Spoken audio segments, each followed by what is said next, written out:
सती के कारण भगवान के मन में दरार पड़ गई। तो भगवान शंकर क्या सोचते हैं, जो अब कराऊं सती सन प्रीति,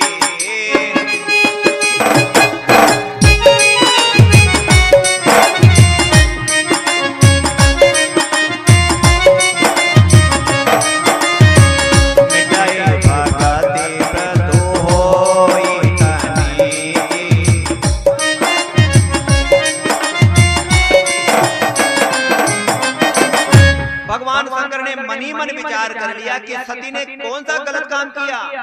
मेरी मां सती का रूप धारण कर लिया। बनी ना भाई माता सती, सती का भगवान राम की पत्नी सीता का रूप धारण किया।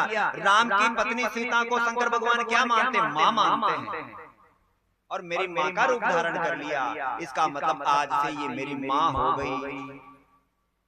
इसको मैं पत्नी का दर्जा नहीं दे सकता। लेकिन सती ने मेरे साथ तो कुछ अभद्र व्यवहार नहीं किया, तो इसको त्यागो भी कैसे, तलाक भी कैसे दूं। इसलिए मन में ही भगवान समझ गए कि ठीक है, रह रही है साथ में, लेकिन इसको आज के बाद मैं पत्नी का दर्जा नहीं दूंगा। सती ने मनी मन उसको त्याग दिया। भगवान शंकर ने सती को त्याग दिया।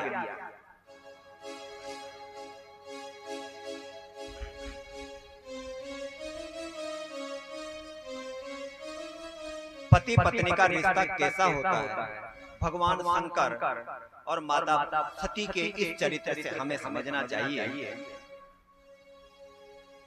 वो वहां से भगवान शंकर और माता सती वहां से आगे चलते हैं और आगे चले, और आगे चलते चलते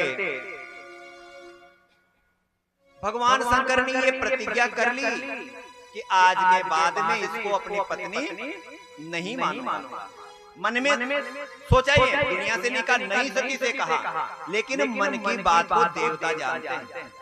तो देवताओं ने शंकर भगवान की प्रशंसा की, बढ़ाई की कि वहारे दीन दयाल, आप जैसा तो कोई होता ही नहीं है। केवल आपकी माँ का रूप धारण किया था, माँ तो नहीं बनी वो, लेकिन फिर भी आपने उसका त्याग कर दिया। ऐसा तो संसार में कोई होता ही नहीं है। रामलीला में पिताजी रावण बन जाए और बेटा राम बन जाए और राम जी बनकर के रावण को मार दे, तो क्या सच में थोड़ी मार रहे? तो ऐसे ही रोल किया था सती ने तो। लेकिन भगवान तो भगवान ही है साहब, दुनिया को सिखाने के लिए भगवान ने ऐसा चरित्र किया। तो शंकर भगवान के ने उसको सती को मन से त्याग दिया। तो त्यागने की कहानी देवताओं ने देखी और देवताओं ने भगवान की बड़ाई की। अब सती के मन में दूसरा प्रश्न पैदा हो गया। देवताओं ने कहा ना कि भगवान धन्यवाद, आपकी बड़ाई हो, आप प्रशंसा हो आपकी, धन्य हो प्रभु, आपने इतनी बड़ी प्रतिज्ञा कर ली। तो सती के मन में दूसरा प्रश्न पैदा हो गया। तो क्या कहती है कि न कवन पन कहाऊं कृपाला,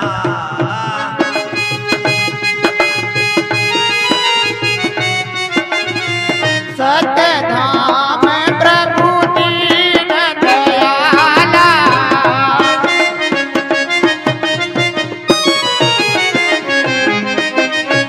सती ने पूछा भगवान, ये ऊपर से देवता कह रहे हैं कि आपने बहुत बड़ी प्रतिज्ञा कर ली, धन्य हो प्रभु। कौन सी प्रतिज्ञा कर ली? क्योंकि सती के मन बाहर तो कहा ही नहीं भगवान ने, तो मन ही मन में प्रतिज्ञा की थी। तो सती पूछी भगवान कौन सी प्रतिज्ञा की, मुझे भी तो बताइए। और भगवान उससे कुछ नहीं कहते साफ सती से। क्यों नहीं कहते कि अभी फिर तीसरा प्रश्न करेगी, कितनी बातें, कब तक जवाब दूंगा। और इस प्रकार से वो कुछ भी नहीं कहते हैं। और भगवान शंकर और सती माता कहां पहुंच जाते हैं? कैलाश पर्वत पर। अब जब पत्नी को त्याग ही दिया तो पत्नी से तो कोई मतलब था ही नहीं भगवान शंकर को। जाति वो तपस्या में बैठ गए। और तपस्या 1-2 दिन की नहीं, 87,000 साल तक इसमें वर्णन है। 87,000 साल की समाधि लगा ली भगवान शंकर ने लंबी। अब आपको पता होगा आपके घर पर कोई भी नहीं और आप अकेली हो, पति भी बाहर चला जाए, घर में टीवी नहीं हो, मोबाइल नहीं हो, कोई घर में काम भी खत्म हो गया हो, कुछ भी काम नहीं हो, तो बताओ आप क्या करें? सो जाएं? सोए भी कहां तक? क्या करें? कोई पड़ोस में हो तो बातें करने चले जाएं, लेकिन वहां तो न तो कोई पड़ोस कैलाश पर्वत, नहीं कोई मोबाइल, न कोई टीवी, न कोई टाइम पास करने का कोई जरिया, कुछ भी नहीं। अब सती क्या करे?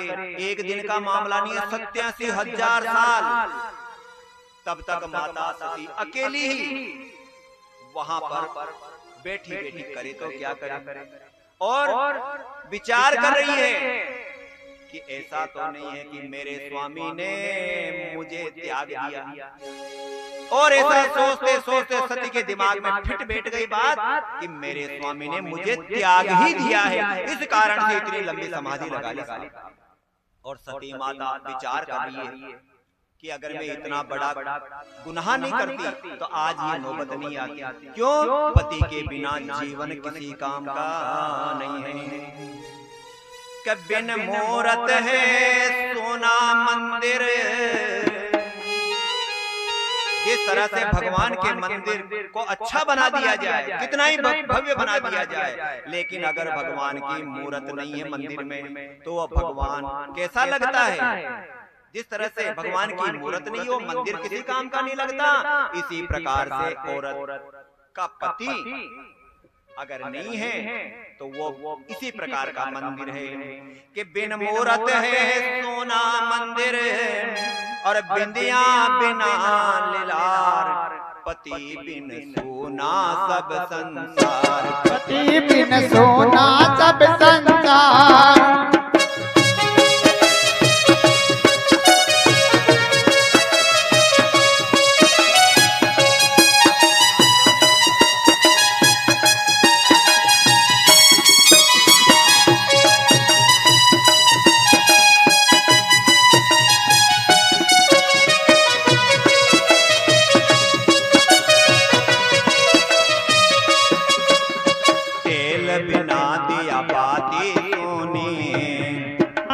बाती सोनी, फूल बिना फुलवारी सोनी, फूल बिना फुलवारी सोनी, नीर बिना नदियां है सोनी,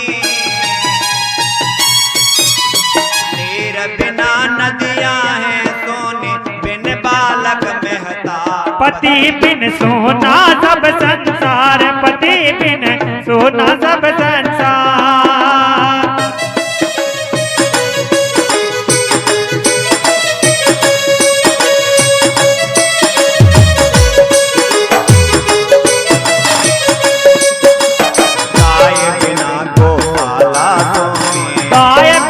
गौशाला सोनी, बिन पेड़ों के भूमि सोनी, बिन पेड़ों के भूमि सोनी, पति के बिन हर जगह खड़ी है,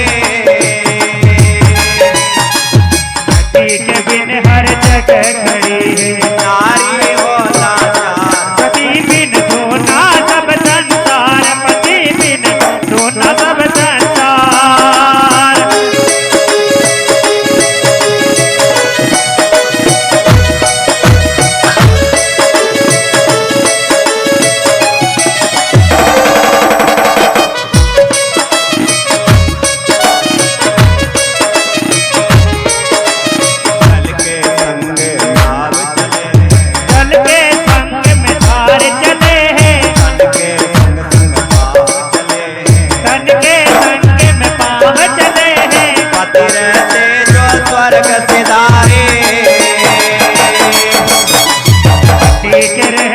स्वर्ग सितारे सके नैया, पति बिन सोना सब संसार, पति बिन सोना सब संसार।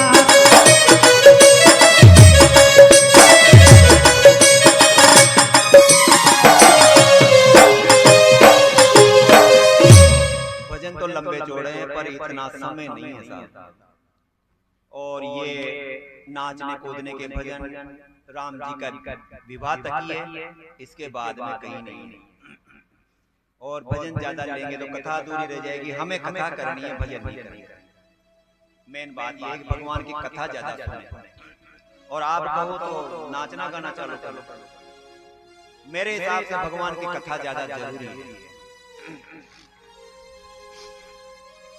तो सती बैठी बैठी अपने भाग्य को कोस रही है कि मेरे पास जो पति था केवल समय पास का, जीवन का उजाला वही था और उसी को मैंने उठा दिया।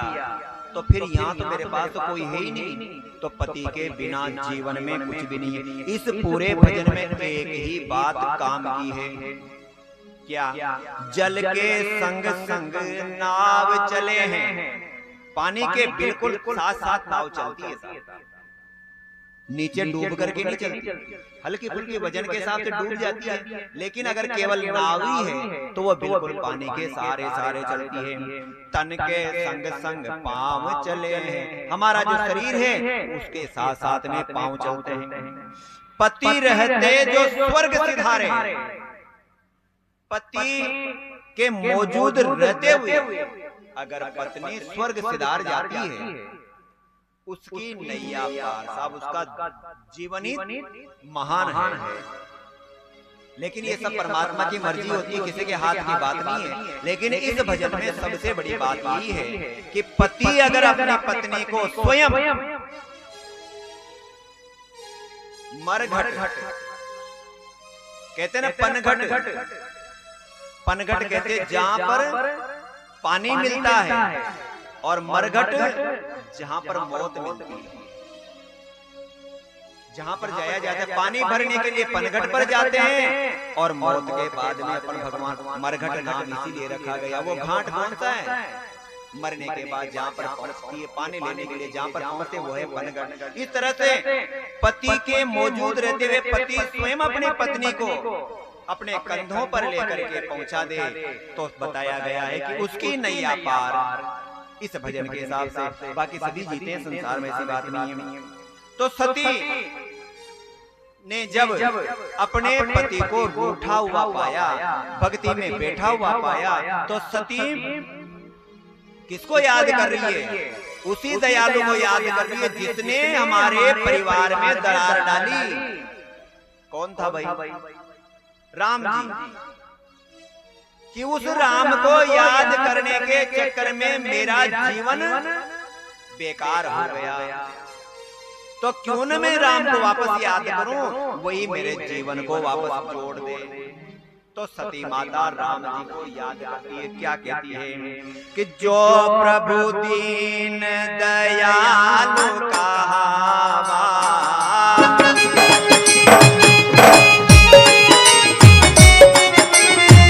आरती हरन भेद जसु गावा।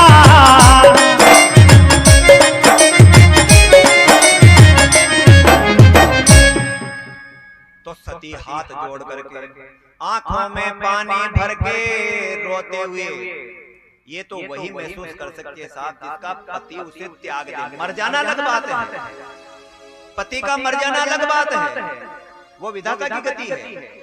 लेकिन जिसका पति जिस औरत को छोड़ दे, उसके साथ क्या गुजरती है, वो इस प्रकार के शब्द कहती है साहब। तो माता सती को भगवान शंकर ने त्याग दिया। तो माता सती भगवान राम को याद करके क्या कहती है? हे प्रभु राम जी, आप तो दीनों पर दया करने वाले हो। दीन किसको कहते हैं? जिस पर दुनिया में कोई रहम नहीं करता, जिसमें दुनिया में हर कोई आदमी ताना मारता है, वो गरीब से भी गरीब, जिसके ऊपर किसी को दया नहीं आती। दीनों पर दया करना, उसको भगवान को कहा है दीन दयाल। इसलिए कहा गया जिसको दुनिया ठुकराती है, दुनिया जिसको नहीं मानती, दुनिया जिसकी हर तरह से बरतसना करती है, ऐसे व्यक्ति को भी भगवान याद करते हैं, वो है दीन दयाल। तो माता सती भगवान राम को याद करते कहती है, हे प्रभु आप तो दिनों पर दया करने वाले हो।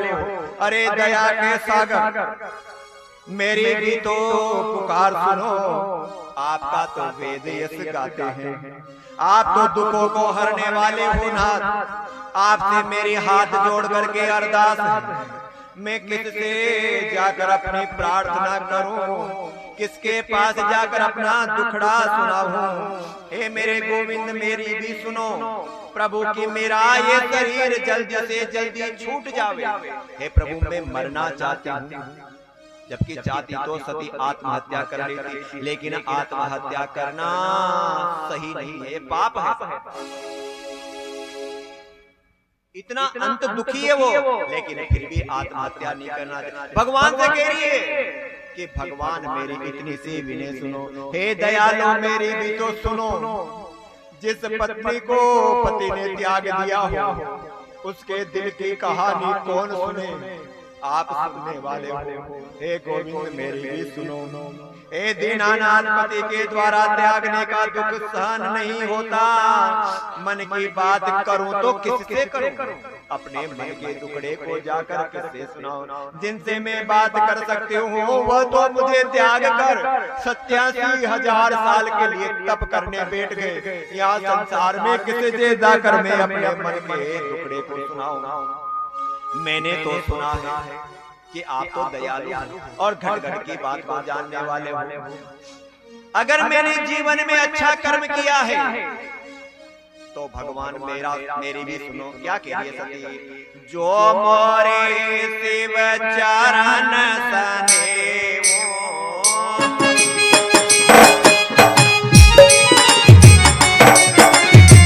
मन कम भजन साथ बतुए हो।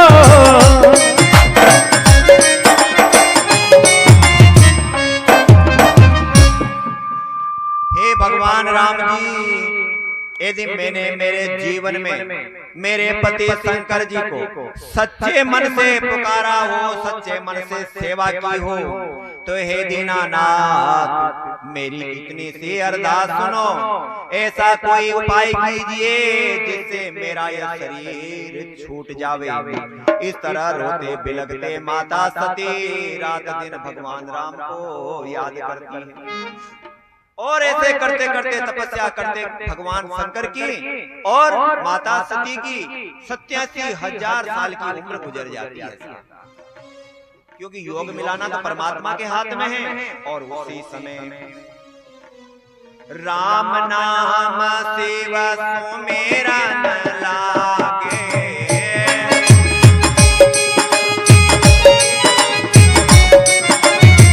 जाने हूँ सती जगत पति जागे।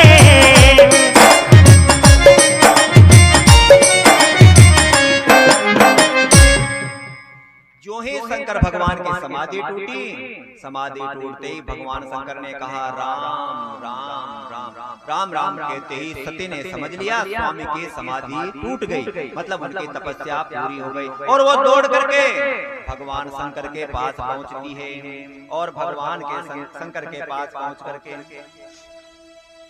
बाईं साइड पे बैठना चाहती है। पत्नी का हक बाईं ओर है सा पति की, तो सती जो ही बाईं ओर बैठना चाहती है, शंकर भगवान ने इशारा किया नहीं सामने बैठ। बाईं तरफ नहीं बैठने दिया, क्योंकि बाईं तरफ पत्नी का ही अधिकार है बैठने का, किसी और का नहीं। तो जो ही सती बाईं तरफ बैठने लगी, भगवान शंकर ने बोले नहीं, इशारा किया, और इशारा करके और उसी दिन से जहां भी भगवान शंकर और पार्वती सती, शंकर और पार्वती का जहां पर भी अलग अलग है वो सती और शंकर है, और जहां पर भी मंदिर दोनों का साथ में है वो पार्वती और शंकर है। उसी दिन से भगवान शंकर ने अपने पत्नी को सामने बिठा दिया, और जहां भी हम देखते हैं शिवलिंग सब जगह पार्वती सामने बैठी मिलती है, वो है सती और भगवान शंकर का मंदिर। लेकिन हम पार्वती मानते हैं, रूप तो वो भी वही है, लेकिन उसी दिन से इनको अलग अलग कर दिया गया। तो उस समय जो ही सती को अलग बिठाया, किसी ने कहा ऐसा, अलग अलग कवि अलग अलग तरह से वर्णन करते हैं, ना कहानी का रहा, दोनों के लिए, पति के लिए भी पत्नी के लिए भी, पत्नी पति को त्याग दे तो उसके लिए भी है, और पति पत्नी को त्याग दे उसके लिए भी, क्योंकि जन्म जन्म का रिश्ता होता है पति पत्नी का। ये संसार के रिश्ते ऐसे नहीं बनाए बनाने वालों, बहुत सोच समझ के बनाए गए हैं। ना कहानी की रही, ना दास्तां की रही, ना धरती की रही, ना आसमां की रही। जिसको पति ने त्याग दिया वो कहीं की नहीं, और जिसको पत्नी ने त्याग दिया वो भी कहीं का नहीं रहा। जिसने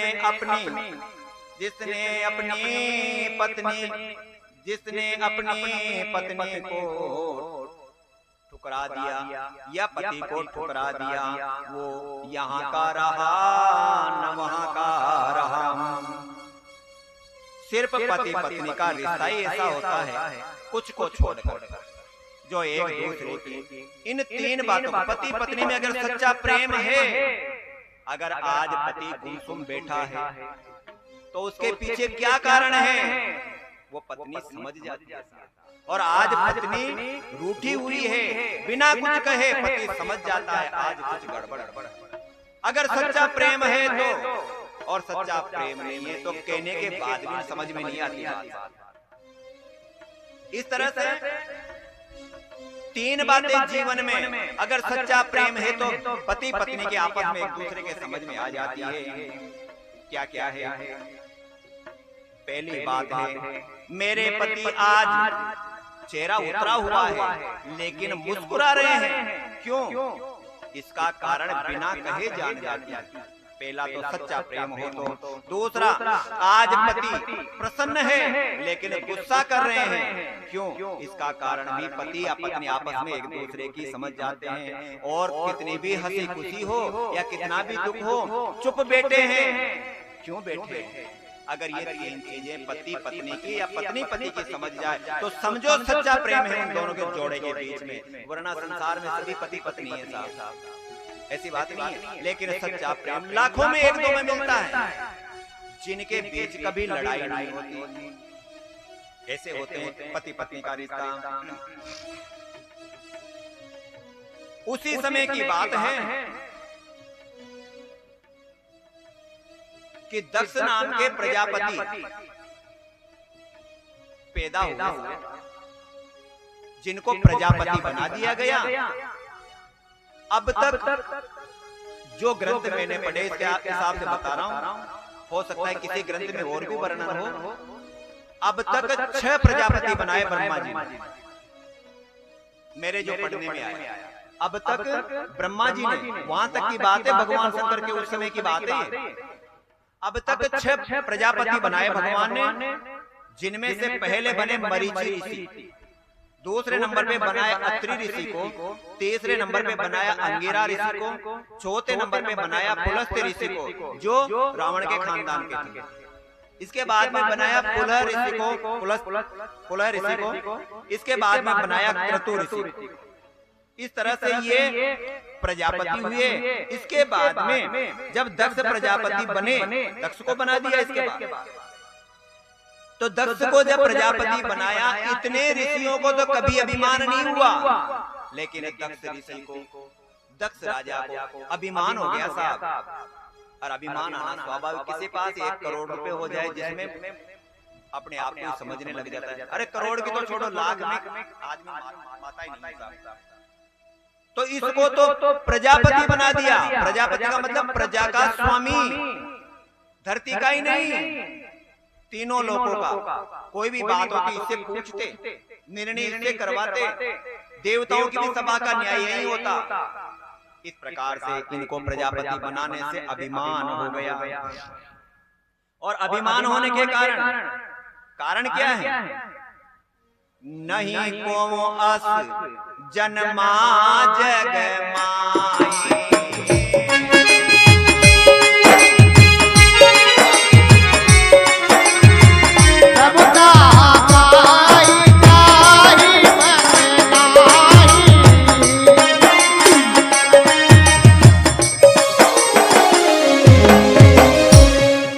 जिसको थोड़ा सा भी कुछ मिल जाता है अभिमान हो जाता है। किसी को अपनी सुंदरता का अभिमान हो जाता है, किसी को पैसे का अभिमान हो जाता है, किसी के अच्छे बेटे हो जाएं तो उसका अभिमान हो जाता है, किसी का अच्छा मकान बन जाए, किसी के अच्छी किसी भी प्रकार की संपदा आ जाए, उसी में व्यक्ति को अभिमान हो जाता है। तो इसको तो दुनिया का प्रजापति बना दिया था, अभिमान आना स्वाभाविक था।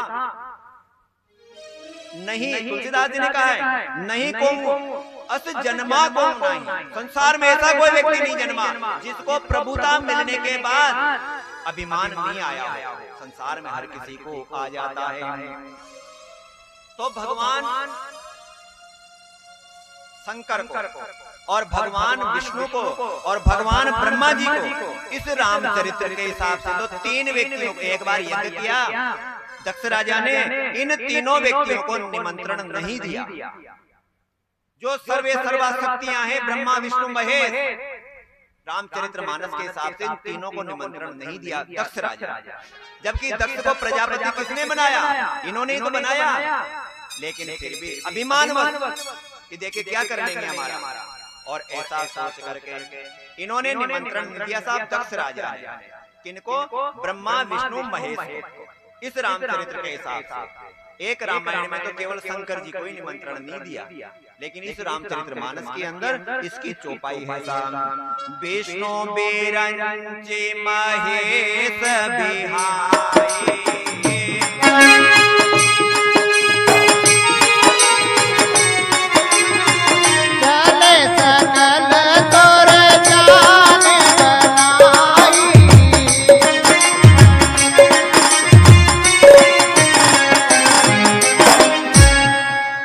तो नाम समझ में आ रहा है भगवान विष्णु के लिए है। बिरंची कहते हैं भगवान ब्रह्मा को। बिरंची का मतलब है ब्रह्मा जी, महेश का मतलब भगवान शंकर। बिहाई चले सकल असुर, इन तीनों को निमंत्रण नहीं दिया यज्ञ करने का। जो दक्ष राजा यज्ञ कर रहा था इन तीनों को निमंत्रण नहीं दिया। बाकी सब यज्ञ देखने जा रहे साहब। सुर नर मुनि जन सब जितने भी संसार के प्राणी थे जिनको भी निमंत्रण दिया गया सब यज्ञ देखने के लिए जा रहे हैं।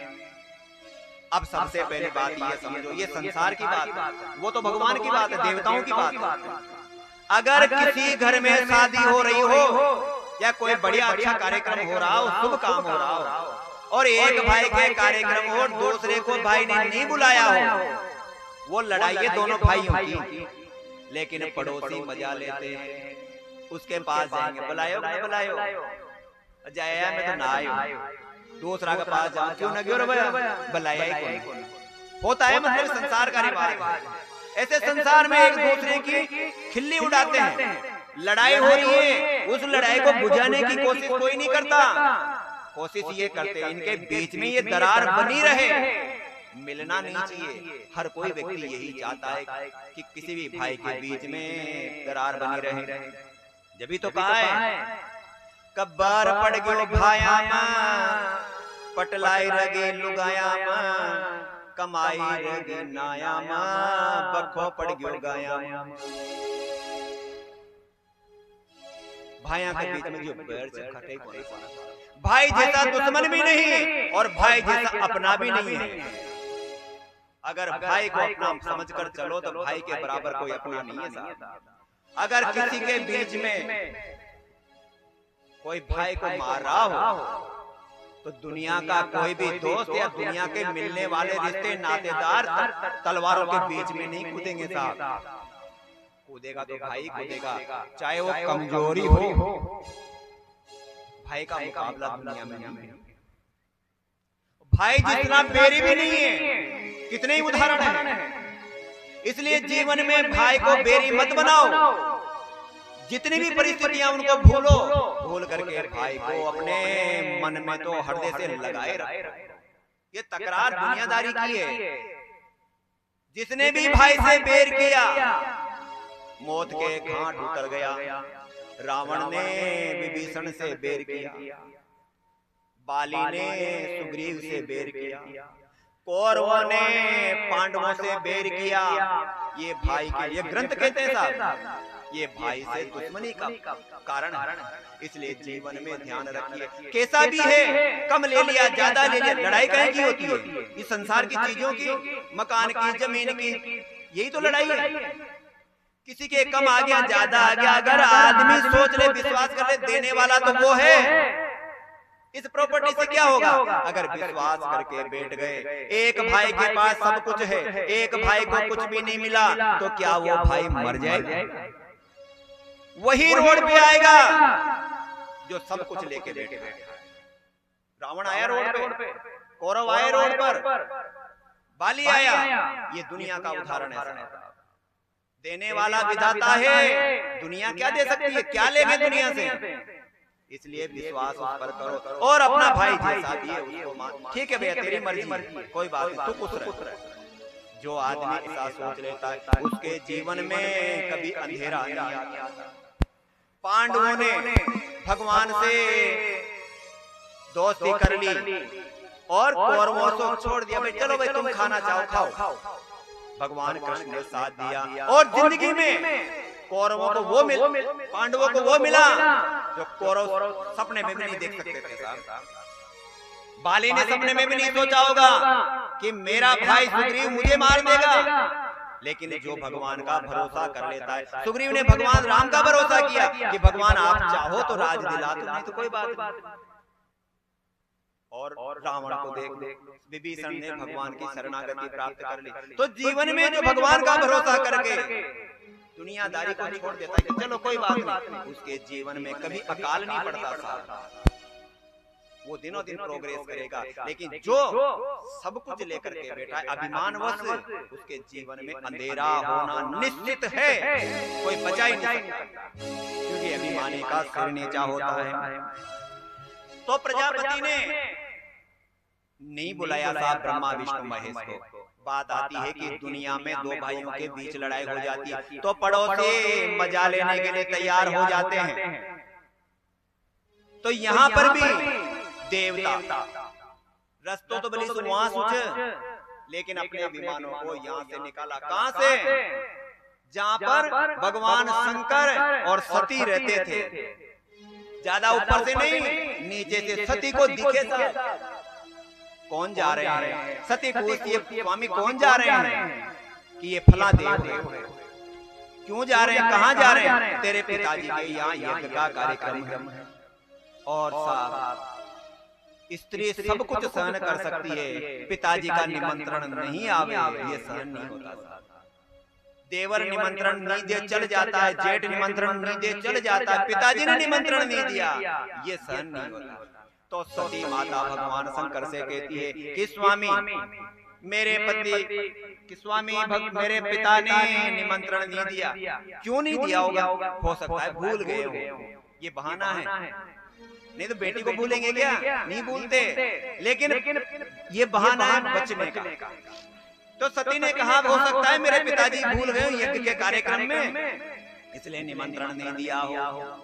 लेकिन भगवान शंकर कहते हैं भूले नहीं है, जानबूझकर भूले हैं, क्योंकि मुझसे दुश्मनी है मेरे पिताजी, इसलिए निमंत्रण नहीं दिया।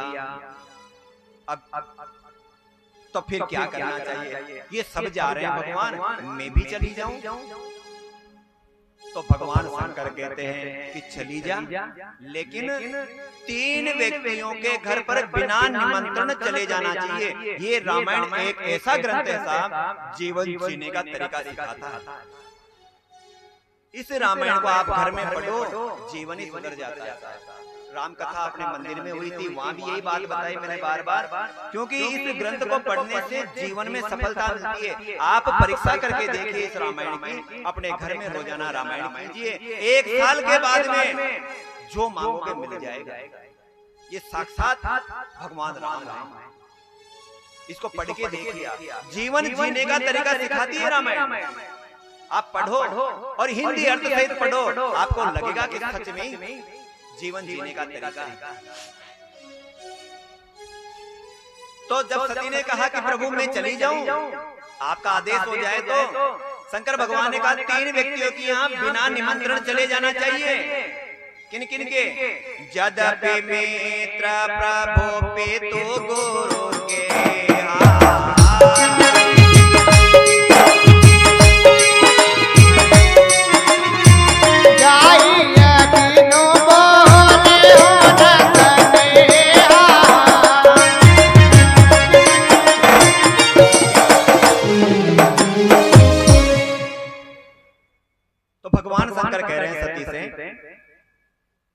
कि इन व्यक्तियों के घर पर बिना बुलाए चले जाना चाहिए। मित्र के घर पर आपका जो भी दोस्त है बिना बुलाए जा सकते हो, निमंत्रण नहीं दिया तो भी जा सकते हो।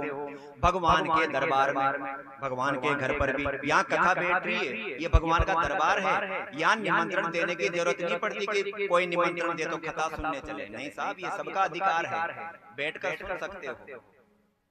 अगर कोई निमंत्रण के चक्कर में बैठा है तो बैठा रहे भाई, कौन देगा? ये भगवान का दरबार है, भगवान के दरबार में निमंत्रण देने की जरूरत नहीं पड़ती। तो मित्र के घर पर, पिता के घर पर और प्रभु के घर पर, गलत बता गया, 4 व्यक्तियों के घर पर बिना बुलाए जा सकते। और गुरु के घर पर, मित्र के घर पर, गुरु के घर पर, प्रभु के घर पर और पिता के घर पर बिना सूचना के भी जाया जा सकता है। लेकिन भगवान शंकर ने लेकिन लगा दिया। लेकिन किनके यहाँ नहीं जाना चाहिए? इन चारों के यहाँ जाना चाहिए बिना निमंत्रण। लेकिन कब नहीं जाना चाहिए? अगर वहां पर हमारा कोई विरोध करने वाला हो। पिता के घर पे आप बिना निमंत्रण चले गए, लेकिन वहाँ माँ नहीं बोली या पिताजी नहीं बोले या भाई नहीं बोला या भौजाई नहीं बोली, तो वहाँ आपका विरोध हो रहा है, तो नहीं जाना चाहिए, निमंत्रण से ही जाना चाहिए। अगर ऐसी स्थिति है तो भगवान शंकर ने सती का त्याग कर दिया था। ये तो आपको पता है, कहाँ कथा में आएगी। फिर भी हृदय से रोक रहे हैं उसको कि वहां अहित होगा तेरा, मत जा। क्योंकि पति पत्नी का प्रेम सच्चा होता है साहब। उसको मना रहे हैं कि मत जा, लेकिन सती जिद कर रही है। कारण क्यों है? किसी और के कार्यक्रम होता तो नहीं जाती, लेकिन मेरे पिताजी के ही कार्यक्रम है और हो सकता है किसी कारणवश निमंत्रण नहीं दिया। सती जिद करती है और जाने के लिए भगवान से प्रार्थना करती है। तो पति पत्नी का, पति बचाना चाहता है सती को, शंकर भगवान बचाना चाहते हैं सती को। कैसे? कैसा होता है पति? पति क्या करता है? जो आपका गुस्सा सहन करके भी आपको मनाता रहता है। तुम एक कदम भी साथ न दो, फिर भी हर कदम साथ निभाता रहता है। ये है पति। पत्नी रूठ जाए तो उसको मनाता रहता है, साथ में न चलना चाहे तो भी मना करके ले चलना चाहता है। तभी तो पति पत्नी का रिश्ता जन्म जन्म का होता है। तो भगवान शंकर ने कहा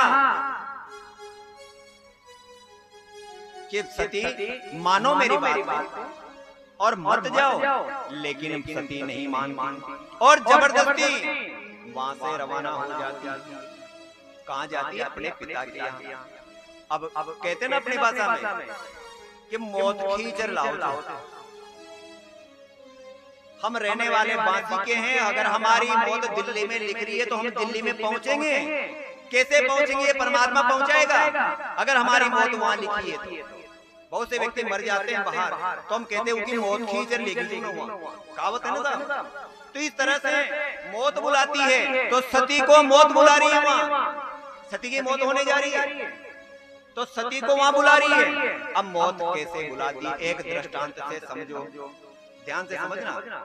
एक कहानी है, उसके माध्यम से आपके समझ में आएगा मौत कैसे पहुंचती है, कैसे बुलाती है। एक बार की बात है कि भगवान शंकर कैलाश पर्वत पर थे और विष्णु भगवान अपने गरुड़ पर बैठकर शंकर भगवान के दर्शन करने के लिए गए।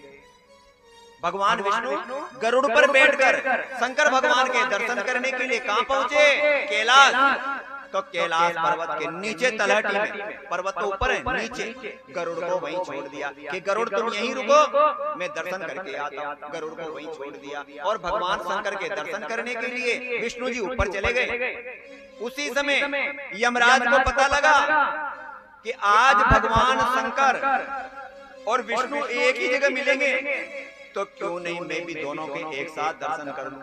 तो वो भी दर्शन करने के लिए वहां पहुंचा यमराज। जहां गरुड़ बैठा था वहीं पास में जाकर यमराज भी बैठ गया नीचे। भाई भगवान विष्णु को वापस विदा करने के लिए शंकर भगवान भी आएंगे नीचे तक, तो वहां तक मैं दोनों को एक साथ देख लूंगा, दर्शन कर लूंगा, ऐसा सोच करके यमराज भी वहीं बैठ गया। अब समझना बात, यहाँ पर यमराज बैठा है, यहाँ पर गरुड़ बैठा है, वहां सामने एक पेड़ की डाली पर एक छोटी सी चिड़िया बैठी थी। उस चिड़िया ने जो ही उस काले कलोटे यमराज को देखा, देखते ही चिड़िया थर थर थर थर कांपने लग गई। इसकी बात का पता लगा गरुड़ और यमराज आते बेचारी चिड़िया डर गई। इसका मतलब ये यमराज चिड़िया को लेने आया, इसके जीव को लेने आया है, मतलब इसको मारेगा। जबकि यमराज आया था भगवान से मिलने, गरुड़ ने गलत सोच लिया। सोचते ही गरुड़ ने सोचा कि जब तक भगवान वापस आते हैं शंकर जी से मिलकर, तब तक मैं इस चिड़िया को यहाँ से लेकर दूर छोड़ आऊं। कैसे मारेगा यमराज? और गरुड़ की चाल संसार में सब जीवों से तेज है साहब, ये रामायण कहती है। गरुड़ की चाल सब जीवों में तेज है। तो गरुड़ ने वहां से चिड़िया को उठाया अपने पंजे में और दौड़ा 100 योजन दूर समुद्र के किनारे। उस चिड़िया को छोड़ करके कुछ ही देर में वापस आ गया। वापस आते ही गरुड़ जी ने पूछा यमराज से, यमराज महोदय यहाँ कैसे बैठे हो? पहले नहीं पूछा, चिड़िया को छोड़कर आने के बाद पूछा यहाँ कैसे बैठे हो? यमराज ने कहा मैं भगवान के दर्शनों के लिए बैठा हूँ। तुम भगवान के दर्शन के लिए बैठे थे, तो तुम्हें क्या दिक्कत है? मैं तो सोच रहा था चिड़िया को लेने आया हूँ। और नहीं, मैं भगवान को देखने आया था, भगवान के दर्शन करने आया। लेकिन मैं सोच रहा था, यमराज ने कहा, मैं सोच रहा था कि मेरे दूत समुद्र के किनारे उस चिड़िया को लेने गए हैं। मैं यहाँ बेटा बेटा सोच रहा था कि 10 मिनट के बाद में तो उस चिड़िया को मेरे दूत लेकर जाएंगे, लेकिन ये चिड़िया अपने पंखों से 100 योजन दूर समुद्र के पास कैसे पहुंचेगी? मैंने आते ही चिड़िया को देखते ये सोचा था, लेकिन वो दयालु कैसे व्यवस्था बिठाता है। अगर ये दोनों पहले बात कर लेते तो क्या उस चिड़िया को गरुड़ छोड़ के आता? नहीं छोड़ के आता। लेकिन भगवान व्यवस्था ही नहीं बैठने देता ऐसे। तो उस गरुड़ के द्वारा चिड़िया को वहां पहुंचा दिया जिस समय उसकी मौत लिखी थी। चिड़िया अगर यही रहती तो नहीं मरती, लेकिन चिड़िया को उस गरुड़ ने वहां पहुंचा दिया और यमराज के दूतों ने उसको वहां खत्म कर दिया। तो यमराज ने जब ऐसी बात बताई तो गरुड़ जी ने अपने सिर को पीटा, मैंने तो बचाने की कोशिश की थी, ये पाप मेरे सिर लग गया। ये है साहब भगवान का करिश्मा।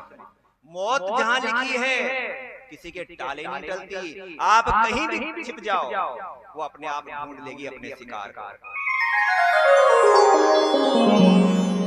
जीवन में यही एक ऐसी है, 2 चीजें हैं साहब संसार में जो हमेशा साथ रहती है, एक तो छाया और एक मौत। ये कभी पीछा नहीं छोड़ती। मौत भी कहीं भी आपको उठा सकती है, कोई पता नहीं है, कहीं लिखा नहीं है कि साहब आप इतने बरस जियोगे। और छाया भी हमेशा साथ रहती है, छाया कभी साथ नहीं छोड़ती। दुनिया में सब मोह माया छोड़ जाएंगे, लेकिन छाया साथ नहीं छोड़ती। छाया हमेशा साथ रहती है। चाहे अंधेरा हो तो भी हल्की सी कहीं न कहीं नजर आएगी, चाहे आकाश में तारे टिमटिमा रहे उसमें भी छाया कहीं न कहीं बनेगी, छाया साथ नहीं छोड़ती। तो इस प्रकार से भगवान शंकर मना कर रहे हैं माता सती से, लेकिन माता सती नहीं मानती। और इस प्रकार से मौत जिसकी जहां लिख रही है वो वहीं पर जाकर के होती है। श्री राम जय राम जय जय राम, प्रभु राम जय राम जय जय राम, श्री राम जय राम जय जय राम, प्रभु राम जय राम जय जय राम। सती जिद कर करके साहब भगवान के पास से चली जाती है, फिर भी पति ही होता है। भगवान शंकर ने सोचा इसके तो खोपड़ा काम नहीं करता, जिद करके जा रही है, फिर भी भगवान ने अपने गणों को साथ में भेजा कि जाओ रे भाई, इसकी तो बुद्धि काम नहीं कर रही, जाओ तुम जाओ इसके साथ। तो सती के साथ में अपने गणों को भेजा भगवान शंकर ने। ये है प्रेम, ये है सच्चा प्रेम। इतना जबकि त्याग रखा है लेकिन फिर भी सच्चा प्रेम है, फिर भी उसको भेज रहे हैं। वहां पहुंची साहब, पहुंचने के बाद में पिता नहीं बोले, बहनें नहीं बोली। बहनें क्यों नहीं बोली? पिताजी के डर से नहीं बोली। कौन बोली? माँ बोली साहब। सादर भले मिली एक माता,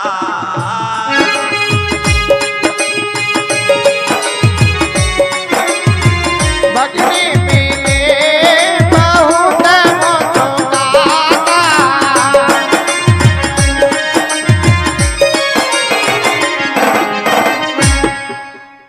केवल माँ बोली साहब। और तभी तो कहते हैं माँ के लिए कि बहुत रोते हैं लेकिन दामन हमारा नम नहीं होता, इन आंखों के बरसने का कोई मौसम नहीं होता। कभी भी आंखों से आंसू आ जाते हैं, ऐसा मौसम थोड़ी कि बरसात में बरसेंगे। ये आंसू है कि बहुत रोते हैं लेकिन दामन हमारा नम नहीं होता, इन आंखों के बरसने का कोई मौसम नहीं होता।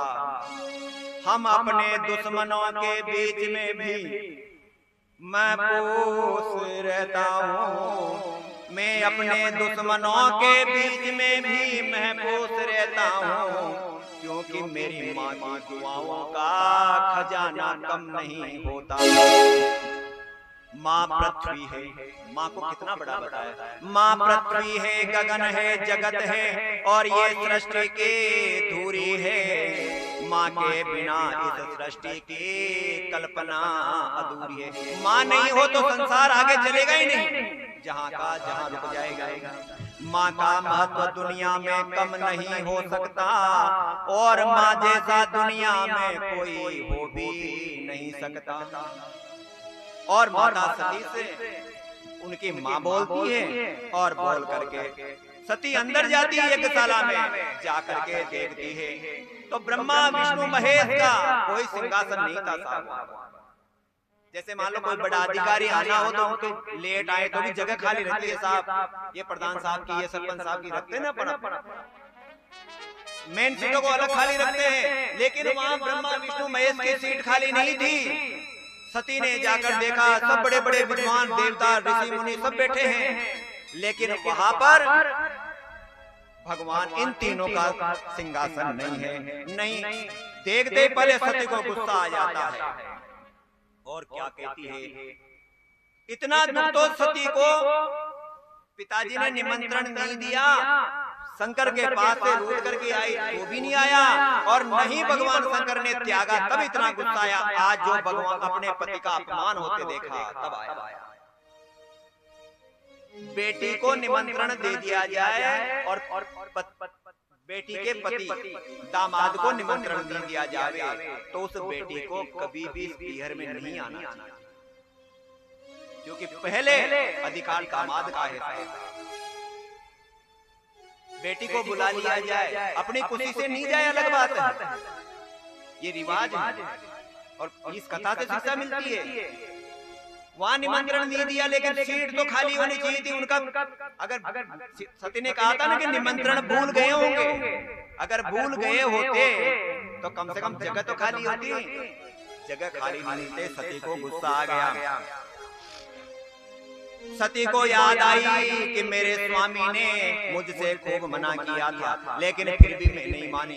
यहाँ पर मेरे स्वामी का अपमान हो रहा है। खुद का अपमान भूल गई कि मेरे से पिताजी नहीं बोले, बहनें नहीं बोली, उसको तो भूल गई। मेरे पति का अपमान हुआ, और पत्नी के लिए पति से बढ़कर अपमान नहीं है साहब। पति का अपमान हो रहा और हमें सम्मान मिल रहा हो तो इसका मतलब आपके बराबर नीच व्यक्ति नहीं है।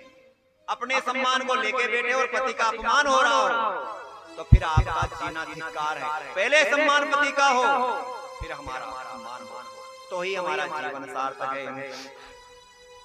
तो सती को गुस्सा आ जाता है और क्या कहती है, सती भयंकर क्रोध में सारी सभा को ललकारती है। पिता कोई नहीं, उस सभा में जितने भी व्यक्ति बैठे थे सबका ललकार करके सामना करती है। हे सभासदों, हे मुनियों, हे देवताओं, सब सुनो कान खोलकर। जिन लोगों ने यहाँ शिव जी की निंदा की है, निंदा होते सुनी है या निंदा होते देखी है, उन सबको उसका दंड मिलेगा। जिस जगह पर संतों, शिव और विष्णु की निंदा होती हो, तो जिस जगह पर भगवान की निंदा होती हो, जिस जगह अपने गुरु की निंदा होती हो, ऐसे स्थान को या तो छोड़ करके, अगर या तो उसका सामना करो, लड़ाई लड़ो उससे। अगर आप लड़ नहीं सकते हो तो कम से कम उस जगह को छोड़ करके चले जाना चाहिए। और तुम सब, भगवान का यहाँ अपमान हो रहा है और तुम सब चुपचाप तमाशा देख रहे हो। सती ने भयंकर क्रोध में भरकर शिव जी को हृदय में धारण करके, सती कैसे जली भाई? अग्निकुंड में कूदी, पता है किसी को? नहीं, अग्निकुंड में नहीं कूदी, वो तो आत्महत्या हो गई। अपनी योगाग्नि से अपने आप में आग लगा ली। कुंड के वाल्मीकि रामायण में वर्णन है साहब, जिसने पढ़ी हो, कुंड के उत्तरी सिरे पर सती खड़ी हुई।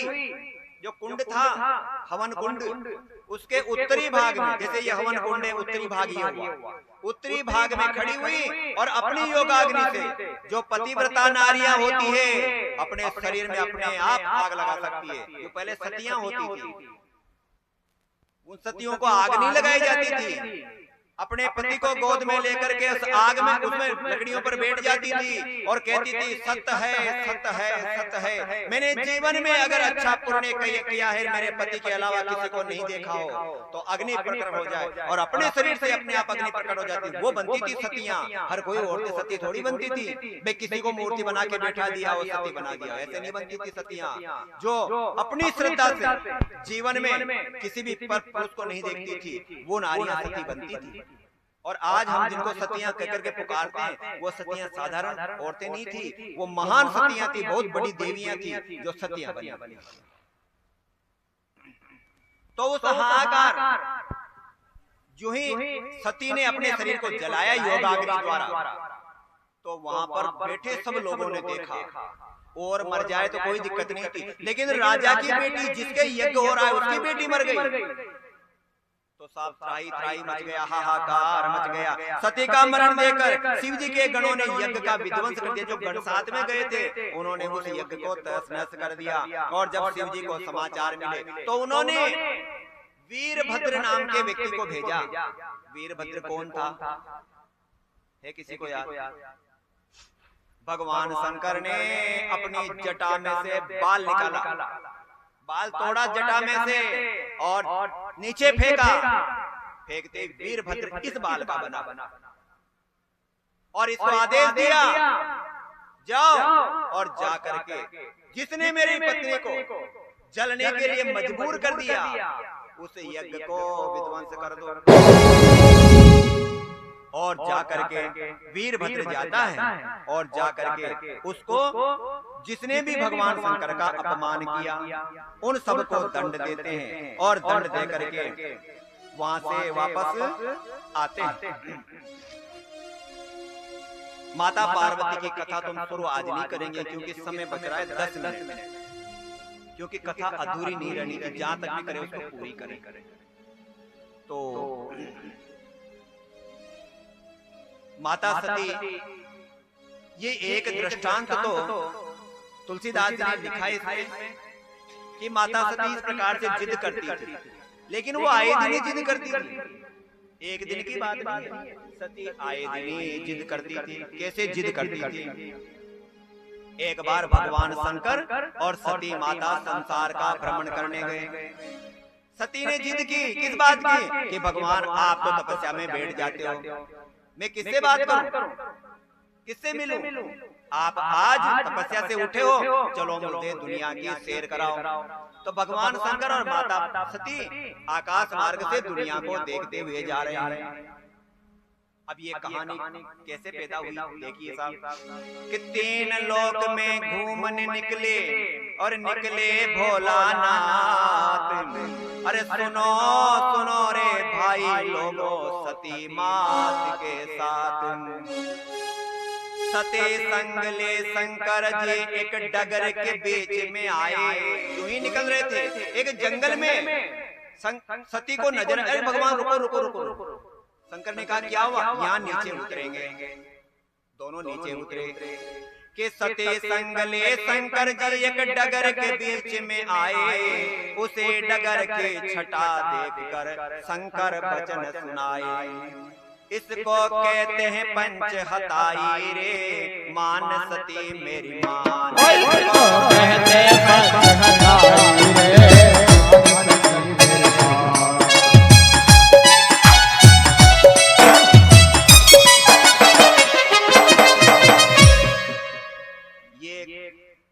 कहानी है एक किताब में पढ़ी थी और आपको बढ़िया तरीके से सुनना हूं। मुरलीधर जी महाराज जो पंडित जी कथा करते हैं मोबाइल के माध्यम से, वो बहुत अच्छे तरीके से इसको गाते हैं और अपने सब जो भी टूटी फूटी बनाएगी वही है। तो सुनो साहब, तो हम आज तो हताइयां नहीं रही, पहले हताइयां होती थी, अपने गाँव में भी थी मालियों की हताई। और तो मैंने तो नहीं देखी, पर हो सकती है आप बुजुर्ग आपने देखी होगी हताइयां, जहाँ पर पंच बैठते थे न्याय करते थे, समाज के पंच बैठ करके न्याय करते थे। अलग अलग हताइयां होती हैं। तो भगवान शंकर ने सती को बताया वहां नीचे उतर करके ये पंच हताई है। सती ने पूछा कि इस हताई पे क्या होता है? तो भगवान शंकर ने कहा यहाँ पर पंच बैठते हैं और न्याय करते हैं। कि न्याय कैसा करते हैं कि उस बड़ी सीट पर तो सरपंच बैठता है जो न्याय करता होता है बड़ा, और ये जो छोटी सीट पे उप सरपंच बैठते हैं, पंच जिनको कहते हैं। और कि नीचे कौन बैठते हैं? यहाँ पर जनता तमाशा देखने वाली बैठती है। और ये दोनों कटघरे बन रहे हैं, इसमें कौन बैठता है? इनमें जो मुजरिम होते हैं वो खड़े होते। शंकर भगवान ने समझा दिया सती का काम है जिद कर। सती कहती है भगवान मेरे को ये पंच हताई को देखना है। शंकर ने कहा दिखा दिया ना कि नहीं, न्याय कैसे करते ये देखना है। शंकर ने कहा न्याय करने के लिए तो किसी से लड़ाई करानी पड़ेगी। भाई उड़ जाओ जब तो न्याय हो, तो लड़ाई करवानी पड़ेगी और लड़ाई करवाने के लिए मेरा खोपड़ा उड़ाएगी। इसलिए घर चले, ये पंचायत ये कभी होगी तो देखेंगे। सती बैठ गई साहब। शंकर भगवान ने कहा तो कैसे होगा कि आप जाओ भले, मैं तो यही रहूंगी जब तक न्याय करने के लिए यहाँ पंच नहीं आते, बिना देखे नहीं आऊंगी। भगवान शंकर ने सोचा कि वहाँ चल के भी क्या करेंगे। सती ने कहा कि आप रास्ता जानते ही हो, मैं भी जानती हूँ, आ जाऊंगी, आप जाइए। भगवान शंकर ने कहा वहां जाकर टक्कर बनाने से तो बढ़िया है इसकी लड़ाई लड़वा दे किसी से। तो भगवान शंकर ने योजना बनाई साहब सती को वह पंचों का न्याय करने की बात बताने के लिए। अब शंकर भगवान कैसे लड़ाई लड़ाते हैं देखो कि अंतर ध्यान बहे सुकरा से उस गांव में एक जाट परिवार रहता था। जाट जाति है। अब उस जाट के लड़ाई लड़वाते, कैसे लड़वाते हैं? अंतर ध्यान बहे सुकरा से जाटनी के घर आए, जैसा उसका जाट पति था वैसा रूप बनाए, घर के कुंदी जा खटकाई रे।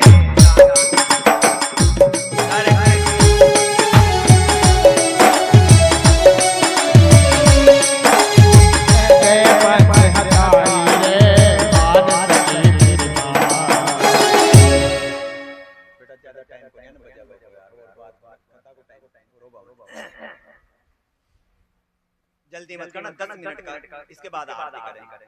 आप तैयारी कर लीजिए आरती। तो भगवान शंकर ने विचार किया कि गांव में जाकर लड़ाई कराऊं तो कैसे कराऊं। तो सोचते गए, सती को वहीं एक मक्खी बना करके बड़े पे बिठा गए कि तू यहाँ बैठी रहे, कोई आज औरत ही बनी रहेगी तो कोई छेड़खानी कर जाएगा। तो उसको तो सती को तो बना दिया मक्खी कि बड़ पे बैठ जा। बड़ का पेड़ था वहाँ और भगवान शंकर चले गाँव में, वो जंगल था, गाँव में चले और जाकर विचार करते गए। एक जाट जो खेत में गया था काम करने के लिए और जाटनी घर पे थी, जाकर के भगवान ने कुंडी खटकाई था जाट बनकर के सेम जाट का रोल वैसे के वैसे जाट बन गए भगवान शंकर और जाकर के कुंडी खटकाते हैं। तो क्या दृश्य बनता है आगे, खोल खोल किवाड़ जाट, खोल किवाड़ बोली जाटनी, आज जल्दी घर आए, खोल किवाड़ बोली जाटनी, आज जल्दी घर आए, कहे जाट तो सुन रे जाटनी, भूख ते मोही सताए, दिनी रोटी घाल लगाई रे, मान सती मेरी मान, तो गोटी गाल लगाई रे, मान सती मेरी मान, कोई इसको कहते पंच हटाई रे, मान सती मेरी मान। जो ही कुंडी खोली जाटनी ने, खाना खाकर तो गया ही था खेत पर वो, और क्या कहती है, आज जल्दी कैसे घर आ गए, कहे जाट तो सुन रही जाटनी, भूख ते मोही, पाची भूख लगी, इस वजह से वापस आया हूँ। उसने उसको बिठा दिया, चलो बेटो भूख लगे, तो बिठाया पति को और रोटी रख दी और पंखा चल रही है, दिनी रोटी घाल लगाई रे, मान सती मेरी मान, असली जाट आवाज लगाई, उधर भगवान शंकर की माया थी, उसके पेट में जो असली जाट था, उसके पेट में प्यास पैदा कर दी, पानी पीने गया, जो घड़ा रखा था, भगवान शंकर ने वहीं से नजर मारी जिसमें घड़ा फूट गया, अब बेचारा पानी पिए तो कहाँ पिए, उसने सोचा चलो घर चलते हैं, दूसरा घड़ा लाएंगे, इधर भगवान शंकर को भोजन करवा रही है जाटनी, और इधर से जाट आया, और क्योंकि लड़ाई करवानी थी इनको, और वो आता है, असली जाट आवाज लगाई, जब पति अंदर आ गया तो कुंडी लगाने में कोई दिक्कत ही नहीं, तब तो जाट ने कुंडी लगा ली, पहले भी कुंडी लग रही थी, और पति को भोजन करवा रही है, और आते ही जाट कुंडी खटखटाता है,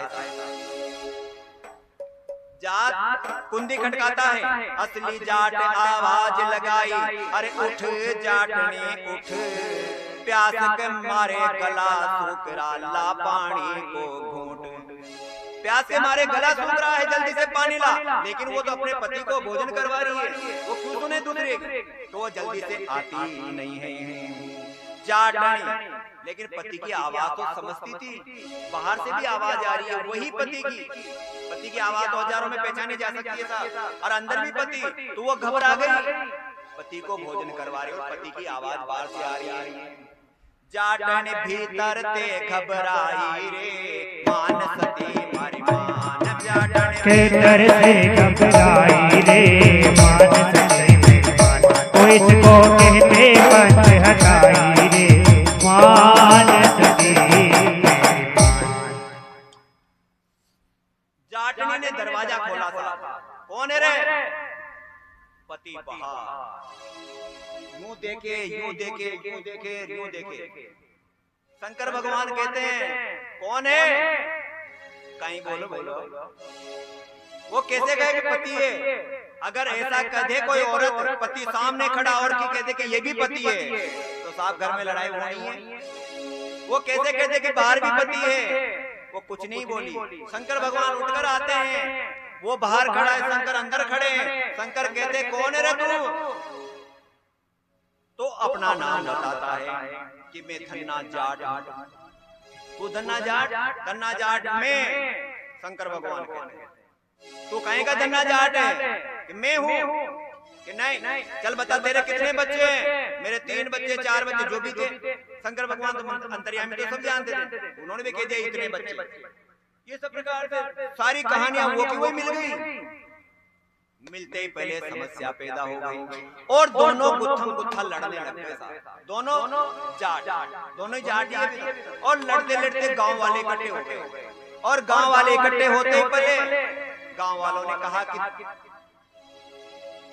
चकरा गए दोनों की तरफ, यो भी धन्नो जाट, यो भी धन्नो जाट, और पत्नी की शिकायत यही थी, लोगों ने पूछा क्यों लड़ रही है, कि देख लो ना किसको कहूं पति, ये है कि ये, तो गांव वालों ने दोनों को पकड़ा, और गांव वाले जो किसी कोई अच्छा काम करता उसमें कमियां ढूंढते हैं, तो जो नए जवान थे जो पंचों में नहीं जाते थे, वो क्या कहते हैं, आज कर पंच न्याय, तो माना का आखिर में पंच छे, यो भी धन्नो जाट रे, यो भी धन्नो जाट, कसिया पेश लोग, आज तो देखबा में भी चाल, जो कभी नहीं जाते थे वो भी सोच रहे आज तो जाएंगे, और देखा पंच कसे नहीं आए करे कसे पछाना गया दोनों पंच बेटा बेटा नहीं दोनों को देख करके लोग भी चकरा गए। पत्नी तो चकरानी थी लेकिन लोग भी चकरा गए।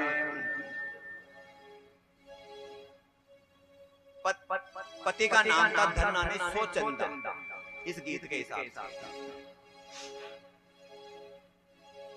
अब लड़ाई होते पहले बड़े बुजुर्ग आए, क्या बात है कि साहब ऐसे ऐसे ये दोनों अपने आप को धन्ना जाट बता रहे हैं। तो बड़े बुजुर्गों ने कहा कि चलो हताई पे ले चलो, वहां करेंगे फैसला। तो हताई पर तो पंच पधारे, पंच चले साहब, वहां बुलाया सोचंदा, एक रूप के 200 चंदा, पंचों के पड़ गया फंदा। पंच भी चकरा गए साहब, दोनों तरफ सोचंदा खड़े हैं, तो न्याय करे तो कैसे करें। तभी देखो इनको कहते हैं साहब पंच ऐसे करते हैं न्याय। तो भाई एक तो एक शकल के तो दो नहीं हो सकते, इसका मतलब एक तो कोई भूत प्रेत है। तो भूत प्रेत करते ना बड़े बड़े देवता घड़े में बंद कर देते। ऐसे ही क्या किया, घड़ा मंगा कर बोले सुन ले, सब जन ध्यान लगाए। एक घड़ा मंगवाया पंचों ने, दोनों की सारी बातें बहुत लंबी चौड़ी पर इसको थोड़ा छोटा करें। घड़ा मंगवाया और सबको पंचों के बीच में सरपंच ने कहा एक घड़ा मंगवाओ, और जो खिल्ली उड़ाने वाले तो देख रहे न्याय कैसे करे, देखे तो सही। और बार तो 100-200 आदमी जाते, आज हजारों की संख्या में देखने के लिए पहुंचे। तो सबने देखा कि सरपंच ने क्या कहा, घड़ा मंगा कर बोले सुन लो, सब जन ध्यान लगाए, 3 बार इसमें घुस जावे, उसकी होगी लुगाई। इस घड़े के अंदर जो भी सोचंदा, दोनों में से जो घुस जावे, घुस करके फिर बाहर आना है, घुस करके फिर बाहर आना है। जो भी सोचंदा इसमें घुस कर बाहर आ जाएगा, ये लुगाई उसी की होगी साहब। ये सरपंच साहब ने आदेश कर दिया। शंकर भगवान तो आराम से घुस सकते थे, तो अंतर्यामी थे। तो शंकर भगवान क्या कहते हैं, शंकर बोले 3 बार क्या, मैं 7 बार घुस जाऊं। तू तो 3 बार की बात कर रहा है, तो भगवान थे। और देखो भगवान शंकर कितने भोले ढाले थे इस कहानी से, कि शंकर बोले 3 बार क्या 7 बार घुस जाऊं, मेरा घर मेरी घरवाली में पंचों को आज बताऊं। मैं बताऊंगा कि ये घरवाली मेरी है, ये पंच किसी काम के नहीं, बच्चे मेरे हैं। और भगवान शंकर साहब कह करके, और उसने क्या कहा ओरिजिनल ने, साहब लुगाई न बनी से यो ले जाओ, और मारी तो दम को न गड़ा में हाथी न मारे मचो का सब पूरा शरीर कैसे मारो। बेचारा ओरिजिनल ने तो मना कर दिया कि साहब मेरे बस का नहीं। और भगवान शंकर तो साक्षात परमात्मा थे, वो तो उन्होंने कहते मैं घुस जाऊंगा। अब ऐसा कहते सरपंच साहब समझ तो गए कि ये डुप्लीकेट है शंकर, लेकिन उसका न्याय तो उसको कब्जे में तो करे ना पहले। इसलिए सरपंच साहब ने कुछ भी नहीं कहा कि इसमें जो घुस जाए। शंकर ने कहा कि मैं 1 बार क्या कितनी बार घुस जाऊं मैं तो। अब दूसरी बार भगवान शंकर 1 बार गए, वापस आके फिर दोबारा गए। शंकर दूसरी बार गए, कलश में ऊपर लगा दिया ढकना। सरपंच साहब ने फुर्ती करो, खड्डे को ना दो। दूसरी बार गए, कलश में ऊपर लगा दिया ढकना, भूल जाएगा दूजे घर में नारी का देखन सपना। आज भाजो भूल जाओ कोई की लुगाई गड़ी जाओ, ढक्कन लगा दिया था। भगवान शंकर उसमें घुस गए, और मक्खी रानी ऊपर से देख रही, अरे डोकरो मारे फंस गया बेचारा शंकर। किसके चक्कर में, मेरे चक्कर में। अगर मैं जिद नहीं करती तो ये बाबा घड़े में फेंक नहीं होते। 2 बार कलश के माई से। अब आगे का न्याय क्या था, लकड़ मंगा कर उसे जला दो। लकड़ियां मंगाओ, घड़े को लकड़ियों पे रखो और आग लगा दो। आज के बाद किसी की तरफ देखना भूल जाए। लकड़ मंगा कर उसे जला दो, घड़ा बीच में धर के, घड़े को बीच में रख दो आग के, पूरे गांव सभा बीच में इसको जिंदा जला दो। पूरे गांव के बीच में आज इसको जिंदा जला, ताकि आज के बाद ऐसा कोई अन्याय नहीं करेगा। सुन के सती मात घबराई रे, मान सती मेरी मान। और सुन के सती मात घबराई रे, मान सती मेरी मान। तो इसको कहते पंच हटाई रे, मान सती मेरी मान। जो ही सती को पता लगा रे मर गया बाबा, वहां से तुरंत मक्खी का रूप तो हटाया, सती बनकर के पंचों के बीच में आई और क्या कहती है, सती मात पंचों से बोली, हाथ जोड़ करके सती मात पंचों से बोली, मेरे भी सुन लीजिए, मेरे पति की रक्षा है तो घड़ा दान में दीजिए। यो घड़ो मन दान में दे दो, मुझे कुछ नहीं चाहिए, ये घड़ा मुझे दे दीजिए। यों कर सती मात शर्माई रे, मान सती मेरी मान। तो पंच क्या कहते हैं साहब, सरपंच साहब क्या कह रहे हैं, घड़े का लेना छोड़ सुंदरी, घड़ा में छोटी मोटी आफत को न हाल दिया सुड़ जाए जो नटा तो उलझ जाए। घड़े का लेना छोड़ सुंदरी, इसमें है आफत भारी, आफत नहीं है पति है मेरे शिव भोले भंडारी। सती ने कहा कि स्वामी ये आफत नहीं है, ये मेरे भगवान शंकर है। और इस तरह से पूरी कहानी सुना दी उसने, इस तरह से साहब मैंने जिद की और ये मेरे स्वामी हैं, इनको छोड़ दीजिए। भगवान सबके सामने वो माफी मांगती है और इस प्रकार से सती माता जब सबके सामने निवेदन करती है, प्रकट भय तो माने लोगों ने बात, पंचों ने ढक्कन हटाया, भगवान शंकर बाहर आए, प्रकट हुए अपने असली रूप में। प्रकट भय भोले पंचों से, सुनो सुनो मेरे भाई, कलयुग में अन्याय करेंगे पंच बैठ के हताई। और उसी दिन से हताई पर न्याय होना बंद हो गया। आज न्याय नहीं होता पंचों की हताई, ये सच्चाई है। ये मंच से मैं झूठ नहीं बोल सकता, क्योंकि शकल देख करके न्याय होने लग गया। ये है कलयुग। और उसी दिन से हताइयों पर न्याय होना बंद हो गया। अंतर्धान भय सुख राशि, पंच बिगड़ पंचायत बिगड़ी, कल युग फेरी माला।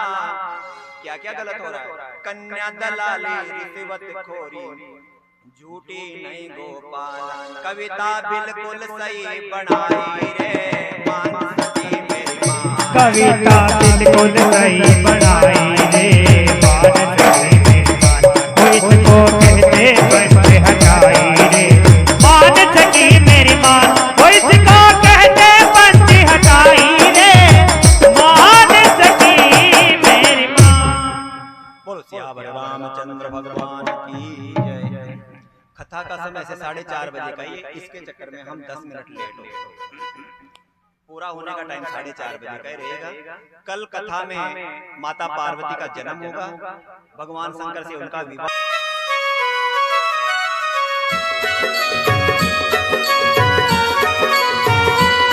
ओम जय जगदीश हरे, स्वामी जय जगदीश हरे। भक्त जनों के संकट, दास जनों के संकट, क्षण में दूर करे। ओम जय जगदीश हरे।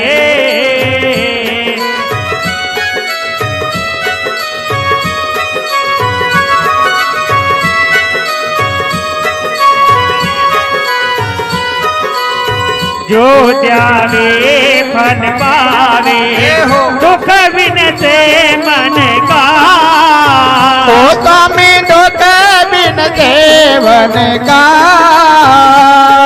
और सुख संपत्ति घर आवे, सुख संपत्ति घर आवे, कष्ट में तेरे तन का। ओम जय जगदीश हरे।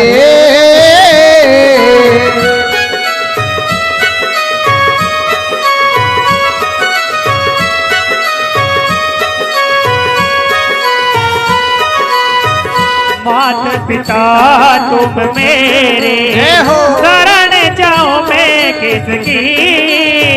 ओ प्रभु शरण जाऊं मैं किसके। ओए तुम बिन और न दो जा, प्रभु बिन और न दो जा। आस करो मैं जिसके। ओम जय जगदीश हरे।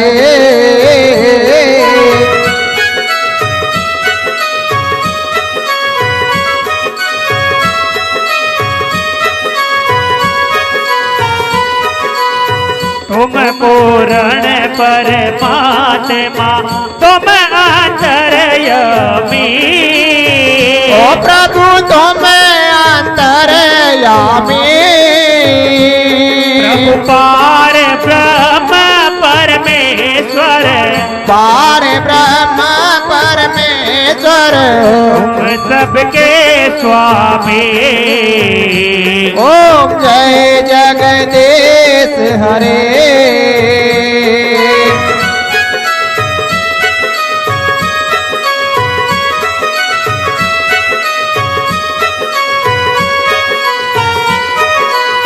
तुम करुणा के सागर तुम पालन करता। ओ तुम पालन करता। और मैं मोरख तुम स्वामी। अरे सेवक तुम स्वामी। कृपा करो रे भरता। ओम जय जगदीश हरे।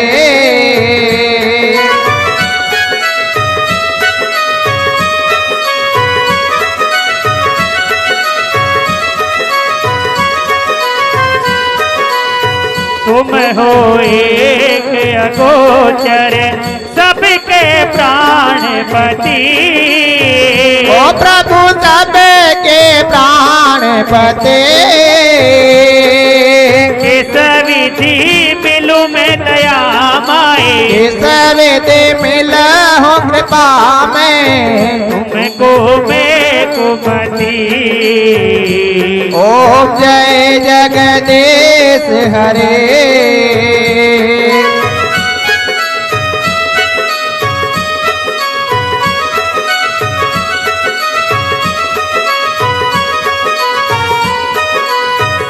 दिन बंधु दुख हरता ठाकुर तुम मेरे।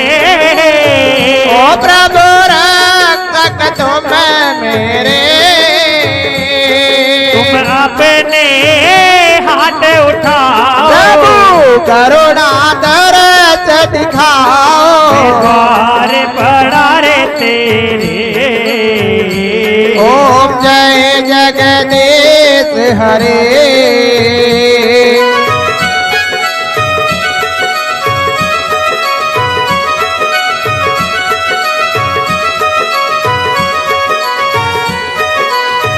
विषय विकार मिटाओ पाप हरो देवा। ओ तुम कष्ट हरो देवा।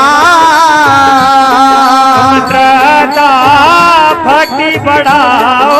अरे श्रद्धा प्रेम बढ़ाओ। संतन की सेवा। ओम जय जगदीश हरे।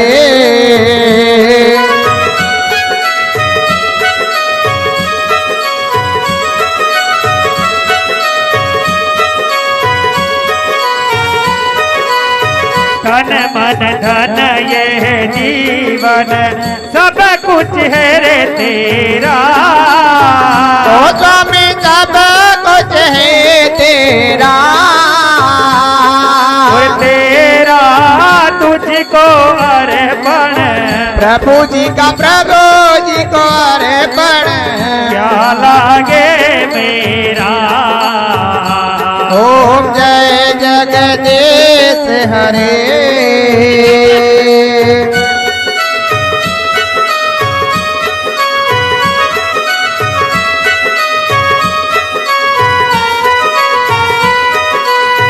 पूर्ण ब्रह्मा जी की आरती जो कोई नर गावे।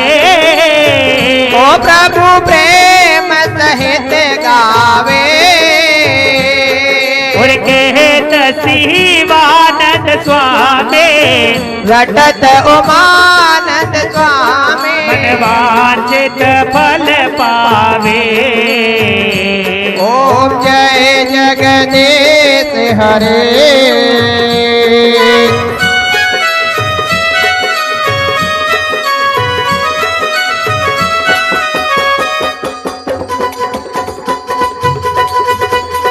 त्वमेव माता च पिता त्वमेव त्वमेव बन्धु च सखा त्वमेव त्वमेव विद्या द्रविणं त्वमेव त्वमेव सर्व मम देव देव त्वमेव सर्व मम देव देव कठोर घोरं करुणावतारं संसार सार भुजगेन्द्रहार सदा वसन्तं हृदयारविन्दे भवं भवानी सहितं नमामि।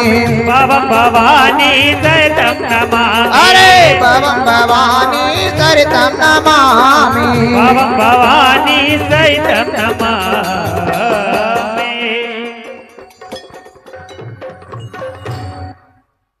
बोलो सियावर रामचंद्र भगवान की जय, हनुमान जी महाराज की जय, उमापति महादेव की जय। बोलो अंबिके राज रानी की जय, बोलो आज के आनंद की जय, माता सती की जय। दो थाली ताकि लगभग सब आरती कर ले।